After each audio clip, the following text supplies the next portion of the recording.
स्वागत करना चाहेंगे अब आज तक पर हमारे साथ अल्पसंख्यक मामलों के मंत्री मुख्तार अब्बास नकवी इस वक्त सीधा आज तक पर जुड़ रहे हैं। नकवी जी, पहला सवाल आपसे यही, कोरोना के मद्देनजर हिंदुस्तान की लड़ाई को पूरे विश्व के कंपैरिजन में आप कहां पर देखते हैं? इस मुकाबले में हिंदुस्तान कहां पर खड़ा है और कब तक लगता है थोड़ी राहत की लोग उम्मीद कर पाएंगे? क्या 17 मई के बाद जब लॉकडाउन 3 खत्म होगा कुछ बदलेगा? देखिए, हिंदुस्तान में लोगों की सेहत और सलामती के समावेशी सोच और संकल्प के साथ प्रधानमंत्री नरेंद्र मोदी जी ने मजबूती के साथ कोरोना के खिलाफ जिस लड़ाई को शुरू किया है, निश्चित तौर से मजबूती के साथ उसका जिस तरह से, जिस अनुशासन के साथ, जिस संयम के साथ समाज के सभी वर्गों ने, इस देश के 130-135 करोड़ हिंदुस्तानियों ने उसका पालन किया है, तो मुझे इस बात का यकीन है, इस बात का विश्वास है कि कोरोना को शिकस्त मिलेगी, कोरोना परास्त होगा और फिर से हम एक सामान्य जीवन जिएंगे। लेकिन एक चीज़ इम्पॉर्टेंट है, आज हमें होप की ज़रूरत है, हॉरर की ज़रूरत नहीं है। कुछ लोग होप पर विश्वास नहीं करते, हॉरर पैदा करके, और खौफ का माहौल पैदा करके कहीं ना कहीं गुमराह करने की कोशिश करते हैं। अभी मैं आज सुबह देख रहा था कि एक पार्टी के बहुत बड़े नेता हैं, उन्होंने जो है वो 20 सवाल पूछ लिए कि साहब ये जो आरोग्य सेतु है उससे लेकर के और तमाम जो है वो प्रवासी जो मजदूर हैं उनको लेकर के पीएमओ की बात कह डाली। मुझे लगता है कि राहुल बाबा को मम्मी जी का पीएमओ याद आ रहा है, मोदी जी का पीएमओ समझ में नहीं आ रहा है। उनकी मम्मी जी के पीएमओ में और मोदी जी के पीएमओ में ज़मीन आसमान का फ़र्क है, इस बात को वो समझ लें। और बिना तर्कों और तथ्यों के केवल अफवाहों के माध्यम से एक इतनी बड़ी लड़ाई को कई नुकसान पहुंचाने की कोशिश करना, इतनी बड़ी लड़ाई को कहीं ना कहीं उसमें भ्रम और भय का माहौल पैदा करके और अपनी सियासी रोटियां सेकना, ये कतई ठीक नहीं है। इसलिए आज पूरा देश एकजुट होकर के मजबूती के साथ, पूरे संकल्प के साथ इस लड़ाई में खड़ा हुआ है और हम इसको, कोरोना के इस कहर को शिकस्त देंगे और हमें इसी चीज़ की मजबूती के साथ, ईमानदारी के साथ होप है। और जो लोग हॉरर के माध्यम से इस लड़ाई को कमज़ोर करना चाहते हैं, उनसे यही हमें कहना है कि वो होप के रास्ते पे चले, हॉरर के रास्ते पे ना चले। नकवी जी, अक्सर आपको देखते हैं सामान्य रूप से आप बहुत ही संभल कर बात करते हैं, लेकिन आज तो लगता है पहले ही सवाल में आपने राजनीतिक तलवार खींच कर बाहर निकाल दी, फ्रंट फुट पर। नहीं, मैं इसमें तलवार की बात नहीं है। इस वक्त जो है वो सभी लोगों की अपेक्षा है। अब आप ये बताइए, प्रधानमंत्री जी, कोई भी राज्य का मुख्यमंत्री है, कोई भी व्यक्ति है, कोई राजनीतिक पार्टी के लोग हैं, जो भी सुझाव देना चाहते हैं दें, वो सुझाव स्वीकार किए जा रहे हैं, कोई उस पर सियासत नहीं हो रही है। लेकिन अनफॉर्चुनेटली कुछ लोग जो है वो सुझाव पर नहीं, बल्कि किस तरह से जो है लोगों को गुमराह करो उस पर यकीन कर रहे हैं। लेकिन इस लड़ाई में वो लोग अगर इस तरह की चीज़ें इस सोच के साथ चल रहे हैं तो वो ठीक नहीं है, एक चीज़। दूसरी चीज़ ये, आज अगर आप देखें कि जिस जनवरी से लेकर के, क्योंकि प्रधानमंत्री नरेंद्र मोदी जी को आप अच्छी तरह अंजना जी जानती हैं कि ये वो शख्स हैं 2001 में जिस वक्त गुजरात में भूकंप आया था और दुनिया का जो बड़ा भूकंप कहा जाता है, और उस वक्त कुछ ही दिन पहले प्रधानमंत्री नरेंद्र मोदी जी वहां के मुख्यमंत्री बने थे। जिस मजबूती के साथ, जिस संकल्प के साथ, जिस ताकत के साथ, जिस परिश्रम के साथ उन्होंने परिणाम दिया, उसकी दुनिया ने सराहना की और दुनिया के लिए वो केस स्टडी बन गया कि जो गुजरात का इलाका, चाहे वो कच्छ रहा हो, चाहे भुज रहा हो या और इलाके जो भूकंप से तबाह हो चुके थे, 80% से ज़्यादा खाने पीने के सामान बर्बाद हो चुके थे, मकान लाखों की तादाद में मकान पूरी तरह से तबाह हो चुके थे, हज़ारों लोगों की मौतें हो गई थी, वो आज एरिया जो है वो दुनिया के लिए आदर्श है। इसलिए हमारा होप जब हम कह रहे हैं तो हमें पूरा यकीन है, हम सब सौभाग्यशाली हैं कि एक ऐसा परिश्रमी, एक पूरी मजबूती के साथ, मेहनत के साथ, दूरदर्शिता के साथ, किसी भी संकट के समय में मजबूती के साथ लोगों को राहत दिलाने के लिए, लोगों की सेहत और सलामती के लिए काम करने के वाले व्यक्ति हैं और वो मोदी जी ने करा है। और अगर आप देखें तो जिस तरह से जब दुनिया जो है कोरोना के बारे में, कोरोना की चुनौतियों के बारे में, गंभीरता के बारे में चर्चा कर रही थी, उससे पहले ही यहाँ पर तैयारियां हुई थी और आज उसका नतीजा है अंजना जी कि हम सबको इस बात का कहीं ना कहीं संतोष होना चाहिए कि आज कोरोना की जो मारक क्षमता है, वो मारक क्षमता भारत में कमजोर हुई है। वो इसलिए हुई है कि तैयारियां पहले से ही थी, योजना पहले से थी, और इस देश के 130-135 करोड़ लोगों का अपने नेता और नेतृत्व पर विश्वास था। और इसलिए चाहे वो जनता कर्फ्यू रहा हो, चाहे लॉकडाउन 1 रहा हो, लॉकडाउन 2 रहा हो या लॉकडाउन 3 रहा हो, पूरी मुस्तैदी के साथ बाय एंड लार्ज सबने उसका ईमानदारी के साथ पालन किया। ठीक है, माननीय अल्पसंख्यक मामलों के मंत्री जी, मेरा अगला सवाल आप ही की बात से शुरू होगा, क्योंकि आपने कहा कि होप और हॉरर के बीच का फर्क करना होगा देश को। अब सवाल यह है कि ये आरोप कई लोग लगा रहे हैं कि कोरोना के इस वक्त में भी इस्लामोफोबिया है इस देश में। मेरे हाथ में तमाम ऐसे लोगों के ट्वीट्स हैं जिसमें दिल्ली माइनॉरिटी कमीशन के भी मुखिया का, चेयरमैन का, जफरुल इस्लाम खान, जिनका ये कहना है, कुवैत को उन्होंने तमाम देशों से, उन्होंने अरब देशों से अपनी बात कही, और उनका कहना है कि इस देश में मुस्लिमों के खिलाफ षड्यंत्र रचे जा रहे हैं, पक्षपात किया जा रहा है और डिस्क्रिमिनेशन का वो यानी भेदभाव का जिक्र करते हैं। आपका जवाब इस पर क्या होगा? हम तुक्के के आधार पर नहीं, तर्कों के आधार पर हम आपको बताना चाहेंगे। जब आज़ादी के बाद 9% से कम इस देश में अल्पसंख्यक थे, आज जो है वो 2011 की जनगणना के हिसाब से 20% से ज़्यादा अल्पसंख्यक समाज के लोग हैं। यानी कि अल्पसंख्यक समाज के लोग फले भी, फूले भी और बढ़े भी। अब जहाँ तक सवाल है उनके सामाजिक, आर्थिक, शैक्षणिक, धार्मिक सुरक्षा का, स्वतंत्रता का, दुनिया का कोई भी देश एक भी ऐसी चीज़ नहीं बता सकता जिसमें किसी भी अल्पसंख्यक समाज के धार्मिक स्वतंत्रता, सामाजिक स्वतंत्रता, शैक्षणिक और उनकी समावेशी जो उनकी तरक्की है उस पर किसी तरह का भेदभाव हुआ हो। मेरे पास एक छोटा सा डिटेल है, अगर आप चाहें तो मैं आपको बता सकता हूं। 2 करोड़ गरीब लोगों को जो है वो घर दिए गए मोदी जी के इस शासनकाल में। उसमें हमने कभी अल्पसंख्यक बहुसंख्यक किया नहीं, लेकिन गरीब की बात करी तो निश्चित तौर से गरीब अल्पसंख्यक समाज और मुस्लिम समाज के बहुत लोग हैं। 2 करोड़ में 31% अल्पसंख्यक समुदाय और विशेषतर मुस्लिम समाज के लोगों को घर मिला। 6 लाख घरों में जो है वो बिजली पहुंचाई गई गाँव में। उनमें से जो है वो ज़्यादातर गाँव वो वहाँ पहुंचाए गए जिसमें कि 39% गाँव वो थे जो अल्पसंख्यक बाहुल गाँव थे, और जिसमें कि जो सेकुलरिज्म के सियासी सूरमा हैं उनको अंधेरे में रख करके उनकी वोटों की जो है वो नीलामी और खरीद फरोख्त करते थे। 22 करोड़ किसानों को किसान सम्मान निधि दी गई, उसमें 22 करोड़ में लगभग 31% जो है वो अल्पसंख्यक समुदाय के हैं। मैं इसलिए कह रहा हूँ कि अभी बहुत अल्पसंख्यक बहुसंख्यक और हिंदू इस्लामोफोबिया और ये सारी चीज़ें हो रही, इसलिए आपके माध्यम से हमें आपको बताना चाह रहा हूँ 9 करोड़ महिलाओं को उज्ज्वला योजना का लाभ मिला, उसमें भी जो है वो 37% अल्पसंख्यक समाज की महिलाएं हैं और अल्पसंख्यक समाज के गरीब लोग हैं। 24 करोड़ लोगों को मुद्रा योजना का लाभ मिला, जिसमें कि 36% जो छोटे छोटे व्यापार करने वाले या कमजोर तबके के लोग हैं वो अल्पसंख्यक समाज के, उनको दिया गया। एक बहुत लंबी लिस्ट है। मेरा ये कहना है कि किसी भी तरह का आधा प्रतिशत भी भेदभाव का कोई भी न तर्कों के साथ बात कर सकता है न तथ्यों के साथ बात कर सकता है, केवल तुक्केबाजी कर सकता है। क्योंकि कुछ लोगों को ये लगता है कि इस 6 सालों के अंदर, 6 साल होने वाले हैं, इन 6 सालों में हम इस सरकार के सामाजिक, आर्थिक, शैक्षणिक प्रगति के जो समावेशी सोच है और उस सोच पर तो हम सवाल खड़े नहीं कर पाए। हम ये नहीं कह पाए कि अगर शिक्षा जो है वो इसको मिली तो उसको नहीं मिली। हम ये नहीं कह पाए कि रोजगार इनको मिला उनको नहीं मिला। हम ये नहीं कह पाए कि इनकी धार्मिक स्वतंत्रता, सामाजिक स्वतंत्रता पर कब्जा है जो है वो खतरा है। तो अब इसलिए फेक एंड फैब्रिकेटेड झूठे कहानियां एक गुमराही गैंग घूम रहा है, उस गुमराही गैंग ने शुरू किया। और मेरी जो है वो जो कुछ विदेश की जो संस्थाएं हैं उनसे कोई शिकायत नहीं है। हमारी शिकायत है हमारे देश में बैठी हुई बोगस बैशिंग ब्रिगेड से। इस बोगस बैशिंग ब्रिगेड ने देश को, इसमें इस्लामोफोबिया और हिंदूफोबिया का विषय नहीं है, इसमें देश को बदनाम करने की सुनियोजित साजिश और षड्यंत्र के साथ बहुत खतरनाक मानसिकता के साथ काम किया है।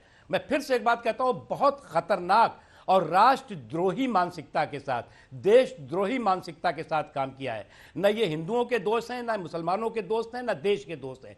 ये जो है वो दुनिया में भारत की छवि, भारत की छवि को किस तरह से नुकसान पहुंचे, भारत की जो तस्वीर है, भारत की जो सकारात्मक तस्वीर है, उसको कैसे ध्वस्त किया जाए, उसको कैसे डिमॉलिश किया जाए, उसकी कोशिश करते रहे।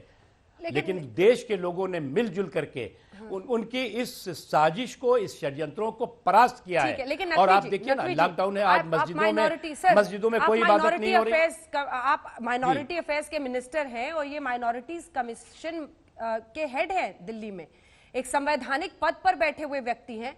उन्होंने ट्वीट करके फिर कहा है कि मैं अपने स्टैंड पर कायम हूं, सेडिशन का चार्ज तक लग गया है।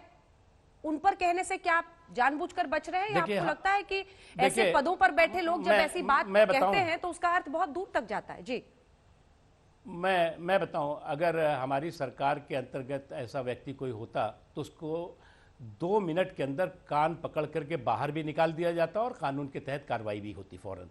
लेकिन अनफॉर्चुनेटली वो दिल्ली सरकार के अंतर्गत वो आते हैं और दिल्ली सरकार के अपॉइंटी हैं।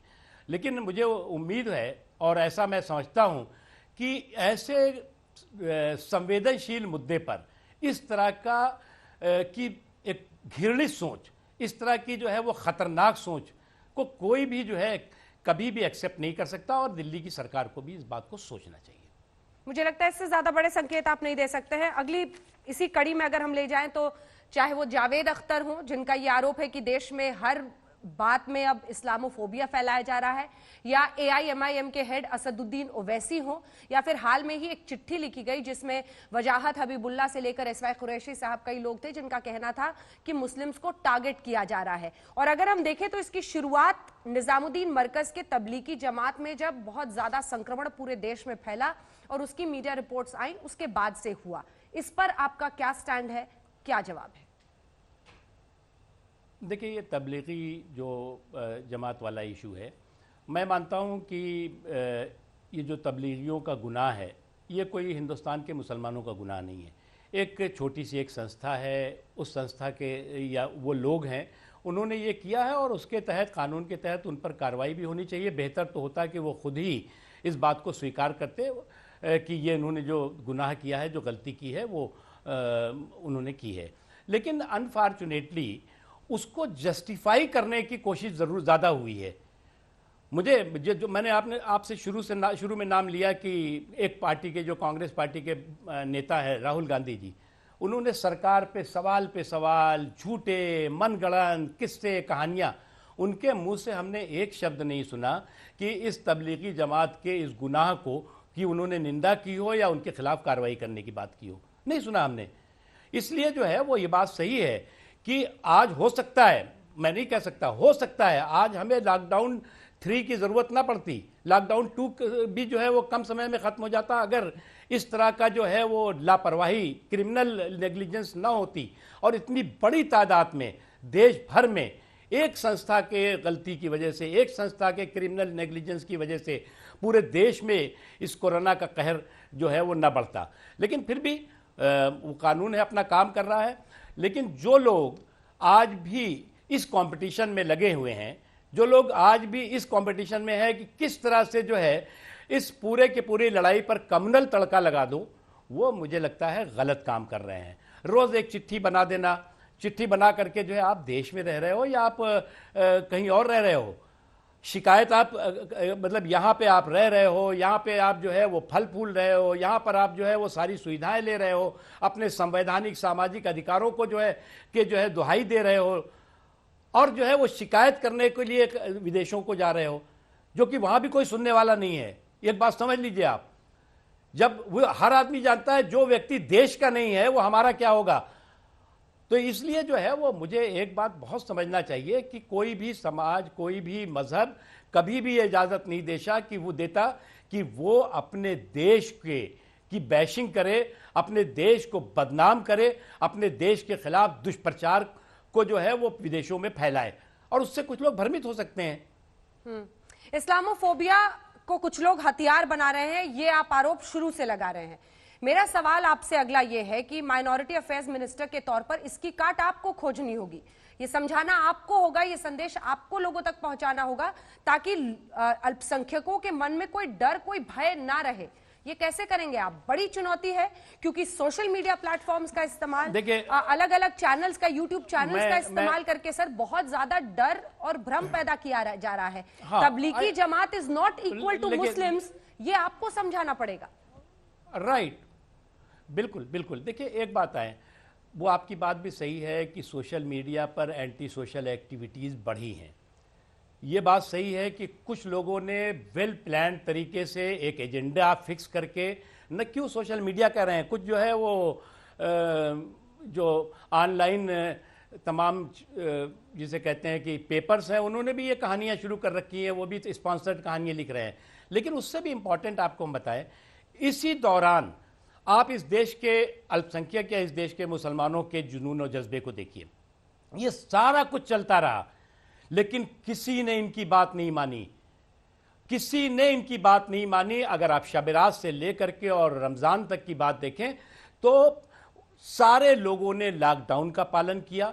कहीं मस्जिदों में नमाज नहीं हो रही है, तराबी नहीं हो रही है, कहीं किसी मस्जिद में जो है वो इफ्तार नहीं हो रहा है। मस्जिद क्यों, बल्कि और देश के अलग अलग हिस्सों में।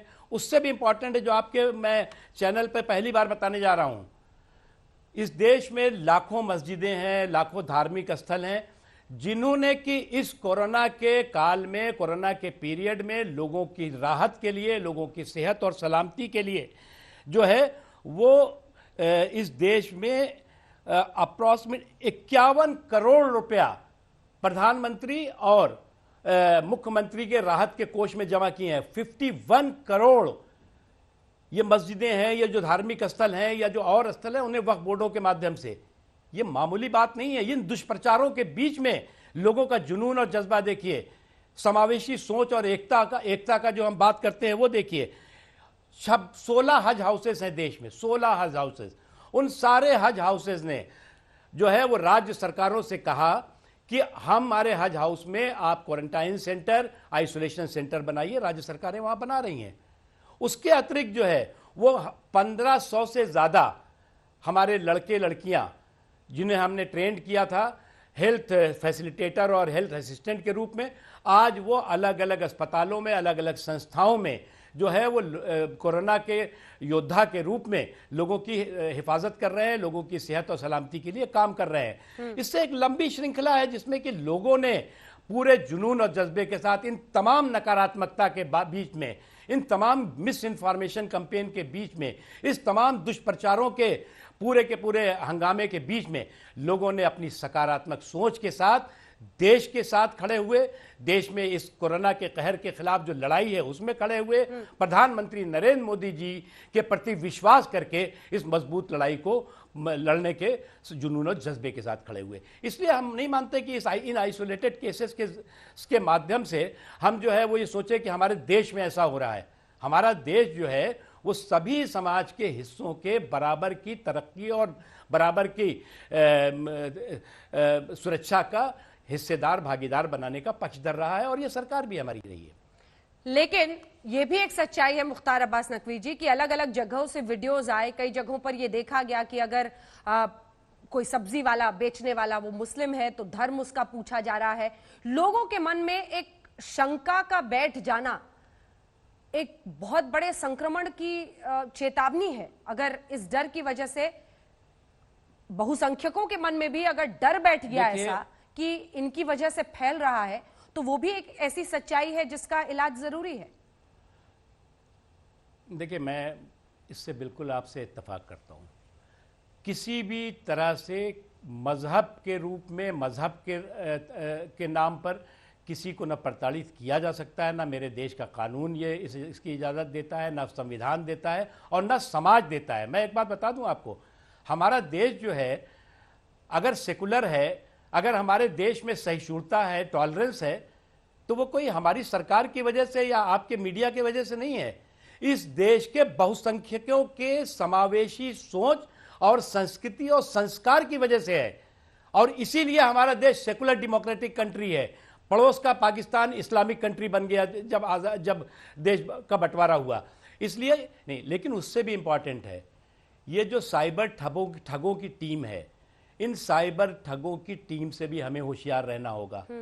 जरूरी नहीं है जो वीडियो आपको दिख रहा हो जो वीडियो वायरल हो रहा हो वो सच हो। अभी मेरे मोबाइल पे कई ऐसे वीडियो आते हैं, दूसरे लोग गाली दे रहे हैं किसी समाज को, किसी को कुछ कह रहे हैं, किसी को कुछ कह रहे हैं। इसलिए हमें इस बात से होशियार रहना होगा।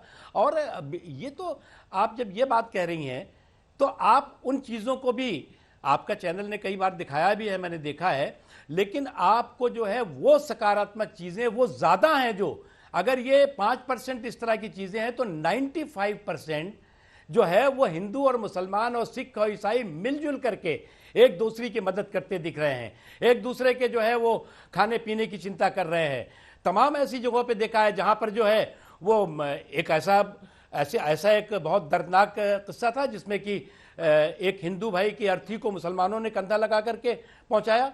बिल्कुल। कई जगह ऐसा है जहां मुस्लिम्स की समस्या आई, हिंदुओं ने खड़े होकर के किया। यह भी सकारात्मक तस्वीर है इस देश की जी। और इस देश की सकारात्मक तस्वीर को कुछ लोग जानबूझ करके नकारात्मक पेंट करने की सुपारी लेकर काम कर रहे हैं। मेरा जो है आरोप है कि ये लोग सुपारी लेकर और ऐसे संकट के समय में भी, ऐसी संवेदनशील समय में भी जो उनकी हरकतें हैं वो निश्चित तौर से न देश के हित में है न समाज के किसी तबके के हित में। किसने ये सुपारी ली है सर? अब वो तो सुपारी के जो है वो सूरमाओं की लंबी लिस्ट है, आपको मालूम होगा।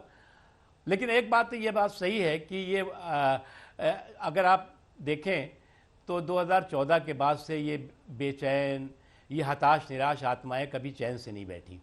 लेकिन ये है कि हमें ये लगता था कि इन हताश और निराश और बेचैन आत्माएं इतने संकट के समय में, न केवल मेरे भारत हिंदुस्तान में बल्कि जब पूरी दुनिया में ये संकट है, तो कम से कम जो है वो कुछ तो जिम्मेदारी और कुछ जो है ईमानदारी का परिचय देंगे। लेकिन वो तो कहते हैं ना, चोर चोरी से जाए हेरा फेरी से न जाए। तो ये जो है वो हेरा फेरी में अभी भी लगे हुए हैं। लेकिन इनकी हेरा फेरी और चोरी सारी की सारी एक्सपोज हो चुकी है और इस देश के लोगों ने एक्सपोज की है। ये देश जो है वो, हम अनेकता में एकता केवल हमारे लिए कहावत नहीं है, ये हमारा जो है वो एक तरह से अहद है, संकल्प है। और उस संकल्प के साथ हम आगे बढ़ रहे हैं। ये सब चीज़ें, इसका असर नहीं पड़ेगा। और इसका आप देख रही हैं असर कि मैंने आपको पूरी बात नहीं कही, कोई भी मंदिर हो, मस्जिद हो, गुरुद्वारे हो, कोई भी धार्मिक स्थल, अगर वहाँ धार्मिक गतिविधियाँ नहीं हो रही हैं तो वो इस बात का सबूत है कि मेरे देश में, हमारा देश ऐसा देश है कि जिसमें सारे धर्मों के लोग रहते हैं, धर्म को न मानने वाले भी रहते हैं। तो इसलिए जो है वो धर्म के लोग भी हैं, अधर्मी भी हैं, लेकिन जो है सब लोग इस मामले में एकजुट होकर के इस लड़ाई में लड़ रहे हैं। बिल्कुल। लेकिन आपने कुछ ही देर पहले साइबर ठगों का जिक्र किया था। एक चुनौती साइबर ठगों से आगे की है, जमीन पर है। कोरोना वॉरियर्स पर लगातार हो रहे हमले बहुत बड़ी चिंता का विषय है मुख्तार अब्बास नकवी जी। चाहे वो इंदौर हो, मुरादाबाद हो या हावड़ा की तंग सोच वाली गलियां हो, जहां पर डॉक्टर्स पर, आशा कर्मियों पर, जो अपनी जान जोखिम में डालकर उनकी जान बचाने के लिए, टेस्ट करने के लिए वहां पर पहुंच रहे हैं, उन पर हमला हुआ। इसका क्या इलाज है? मैं आपको बताऊं, एक मुरादाबाद में भी एक घटना हुई। तो मैंने वहाँ पर वहाँ के जो लोग थे उनसे पूछा, मैंने कहा भाई आपने क्यों ऐसा किया? ये तो आपकी सेहत के लिए, आपके स्वास्थ्य के लिए, आपकी सुरक्षा के लिए लोग गए थे। अरे बोले नहीं साहब, अभी सुबह हमारे पास एक वीडियो आया है कि ये लोग आएंगे, तुमको कैसी सुई लगाएंगे कि या तो तुम मर जाओगे और या तुम जो है वो अपंग हो जाओगे, बर्बाद हो जाओगे। और वो वीडियो जो है वो लगभग उस आबादी के सभी लोगों के पास जो है वो, आजकल तो स्मार्टफोन है आपको मालूम है, वो सब तक पहुंच गया था। बाद में पता लगा, वहां की पुलिस ने पकड़ा भी, उस स्रोत को भी पकड़ा। वो पता लगा एक बहुत बड़ी पॉलिटिकल पार्टी से संबंधित व्यक्ति था जिसने इसको वायरल किया था। कौन सी और पार्टी उस तक कहां से पहुंचा वो तो पुलिस अपना पता लगाए।